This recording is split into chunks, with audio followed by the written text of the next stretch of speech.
আসসালামু আলাইকুম। আমরা যে কোয়েল পাখিগুলো এনেছিলাম সেই কোয়েল পাখি ইতিমধ্যে মাশাআল্লাহ রেডি হয়ে গিয়েছে ডিম পাড়ার জন্য। আজকে প্রায় 42 বা 43 দিন বয়স হয়ে গিয়েছে, আর 2-1 দিনের ভিতরে ইনশাআল্লাহ ডিম পারবে। তা আপনারা যারা এই কাজটা ভুল করেন সেটা হচ্ছে অনেক সময় রেডি পাখি বা 35 দিনের পাখি আনার পরে তখন স্টেটার ফিডটা দেন, কিন্তু চিন্তা করেন যে স্টেটার ফিডটাই দেবো নাকি লেয়ার 1টাও মিলিয়ে দেব, কিন্তু আপনারা স্টেটার ফিডটাও দিবেন আপনার 45 দিন পর্যন্ত।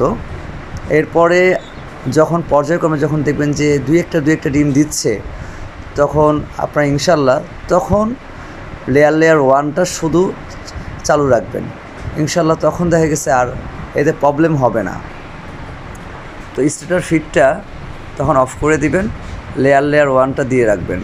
আবার এটাও করতে পারেন যে 35 থেকে 42 দিন বয়স পর্যন্ত যদি আপনার স্টেটার ফিডটার সাথে অল্প অল্প করে লেয়ার 1ও দেন, সেটাও পারবেন, সেটাও দেওয়া যাবে, এতে কোনো প্রবলেম হবে না।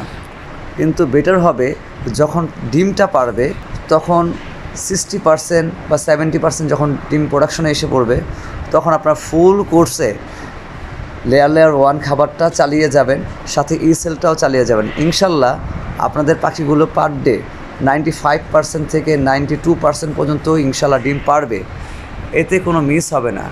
তারপরও ঠান্ডা জনিত সমস্যা থাকলে অনেক সময় ডিম পারে না। ঠান্ডার কোর্সটাও যদি কমপ্লিট করে রাখেন তাহলে আপনাদের জন্যই বেটার, কারণ পাখি যদি অসুস্থ থাকে তাহলে সবসময় ডিম কমই পারবে, আবার এমনও সময় যায় ডিম পাড়া বন্ধই করে দেয়।